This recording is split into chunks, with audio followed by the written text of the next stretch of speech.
वाहिनी को क्रांतिकारी अभिनंदन। मैं बड़ी बात परिचित हूँ कि कोल इंडिया में अप्रेंटिस एक्ट लागू किया गया और अप्रेंटिस का कानून इसलिए बना था कि हमारे बच्चे कोल में विभिन्न सेक्टर्स में विभिन्न ट्रेड में जो भी जरूरत पड़ेगी उसमें ट्रेन लेंगे, पास करेंगे और उनको रोजगार मुहैया कराया जाएगा। लेकिन बीच के दरमियान रोजगार मुहैया कराने के पहले ही आप लोग से सिग्नेचर ले लिया गया कि आप डिमांड ही नहीं करेंगे। ये अजीब बात है। हमको ट्रेनिंग दोगे माइनिंग का, हमको ट्रेनिंग दोगे इलेक्ट्रिशियन का, ट्रेनिंग दोगे मैकेनिकल का, हमको विभिन्न ट्रेड्स में ट्रेन करोगे, हम पास करेंगे, मेहनत करेंगे, वर्षों की मेहनत के बाद जब हम डिग्री हासिल करेंगे, सर्टिफिकेट मिलेगी, तो आप हमसे कहोगे रोजगार मत मांगो। और सोच समझता है ठीक यही सवाल है हमारे सामने राजनीतिक प्रेक्षक पट पर भी है। आजकल के नेता लोग आप लोग के बीच आते हैं, मन की बात करते हैं और मन की बात करने के बाद बड़ा बड़ा स्वप्न दिखाते हैं। 2 करोड़ लोगों को रोजगार देंगे, 5 करोड़ लोगों को रोजगार देंगे और 10 करोड़ लोगों को एक झटके से बेरोजगार कर देते हैं। आप जानते हैं इस महामारी के दौर में जो कल कारखाने मजदूर काम करते थे उनको रिट्रेंच नहीं करना पड़ा, छटाई नहीं करना पड़ा, उनको ग्रेच्युटी नहीं देनी पड़ी, उनको रिटायरमेंट बेनिफिट नहीं करना पड़ा और लोग स्वतः से अपना जान बचाने के लिए भाग करके अपने अपने घरों को चले गए।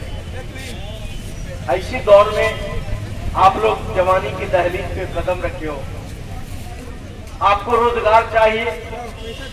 माँ बाप का हौसला था, अपना पेट काट कर भी आप लोग को ट्रेन करवाए, आप लोग को पढ़ाए, आप लोग को योग्य बनाए, लेकिन हिंदुस्तान में कहीं रोजगार नहीं है।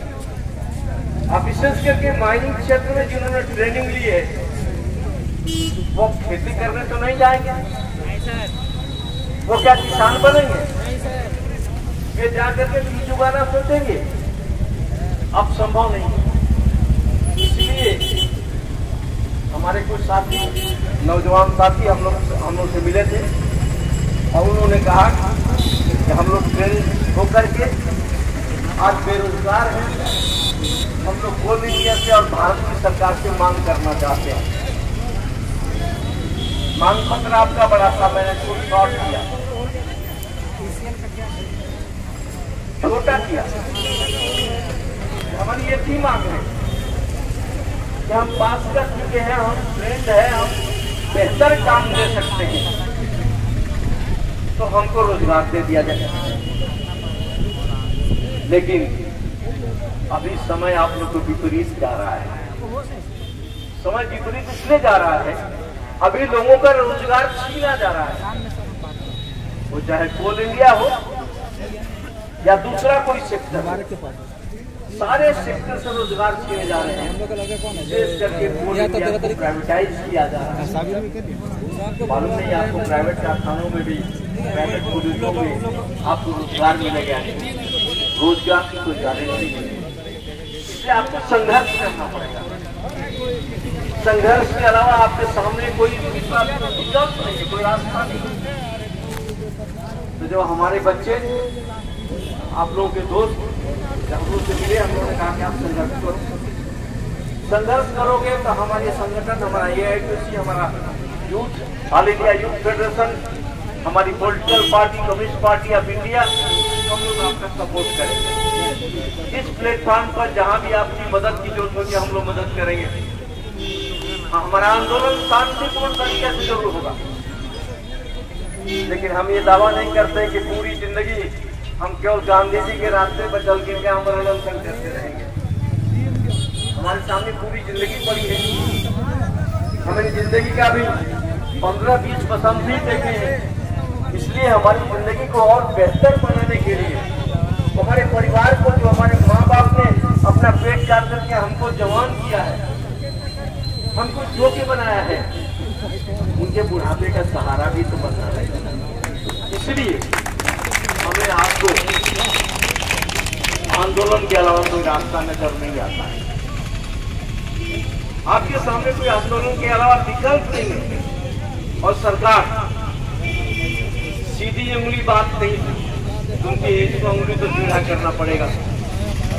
आप देखें किसान लोग, हिंदुस्तान के किसान जो पूरे देश का पेट पालते हैं, वो आज 20-21 दिन से दिल्ली की चिलचिलाती हुई ठंडक में सड़कों पे सोए हैं। अब तो माँ बहनें भी साथ में आ गई और सारे लोग कहते हैं हमारे अधिकार मत छीनो, हम जो मेहनत करके फसल पैदा करते हैं उसका हमको गारंटी दो कि हमारी फसल का वाजिब मूल्य मिलेगा। लेकिन सरकार वो भी देने के लिए तैयार नहीं है। तो छोटी लड़ाई से आपका भी काम नहीं चलेगा, आपको भी लंबे संघर्ष में जाना पड़ेगा, क्योंकि आपका संघर्ष है भारत की सरकार से, पूरी इंडिया से नहीं। आपका संघर्ष है भारत की सरकार से। सरकार को कानून बनाना पड़ेगा, कोयला मंत्री को निर्देश देना पड़ेगा, हमारे बच्चों को रोजगार दो, जो ट्रेंड है, जो ट्रेनिंग लिए है, पास किए हैं, सर्टिफिकेट है, उनको रोजगार दो। इसलिए आपका संघर्ष जरा लंबा चलेगा, धीरज के साथ में, लेकिन दृढ़ता के साथ। क्या हुआ? धीरज के साथ लेकिन दृढ़ता के साथ, कुछ छिमकल होकर नहीं, आपको संघर्ष के रास्ते पे चलना है। हम लोग आपको मदद करेंगे, सब लड़का है तो समझ तू। हमारा युवा संगठन भी आपके साथ में मदद आएगा। मैंने उनसे बात की है, जाओ घूम तो हम लोग जाएंगे वो तो भी पिकअप आप कर लेंगे। जो पूरी इंडिया पर डेमोन्स्ट्रेशन देने जा रही है, 21 को जा रहे हैं, रहो एक साथ जाना है, 3-4 बजे कितना तो बजे उसके बाद दोबारा हम लोग बैठेंगे, पता नहीं हमारी सिचुएशन पर आके हम लोग बातचीत करेंगे। इधर उधर भटक। अभी जनरल मैनेजर पर्सनल के तरफ से आकर के आपका चार्टर ऑफ डिमांड, आपका मांग पत्र लिया है, वो सीएमडी के थ्रू कोल इंडिया को भेजेंगे और हम लोग ये कोशिश करेंगे उसकी एक कॉपी कोयला खदान मंत्री को और भारत सरकार को भी दें। ये हमारा डिमांड है, इस पर सरकार गौर करो और नहीं करोगे तो लड़ेंगे, क्योंकि हमारे सामने संघर्ष का विकल्प ही नहीं, इसलिए हम लड़ेंगे। लेकिन लड़ाई जब होती है तो कायदे कानून को ध्यान में रख करके एक एक कदम मजबूती से आगे बढ़ते जाना ही लड़ाई है, तभी आप जीत सकते हो। इसलिए आपस में एकता कायम रखो। और मैं दोबारा कहता हूं, आपका ये डिमांड एक दिन में सॉल्व नहीं होने वाला है। आप समझते हैं कि मांग पत्र दे दिया और कल से सीएमडी बहाली खोल देंगे, ऐसा नहीं हो पाएगा, इनके बस की बात नहीं है। इसलिए भारत सरकार को डिसीजन लेना है। तो आपको आपका आंदोलन पूरे हिंदुस्तान के जितने अप्रेंटिस हैं, विभिन्न ट्रेड में जितने लोग सर्टिफिकेट हासिल कर चुके हैं, उन सारे लोगों को साथ लेकर के आगे बढ़ना है। और आप आगे बढ़ो, जीतो, यही मेरी कामना है, यही शुभकामना है।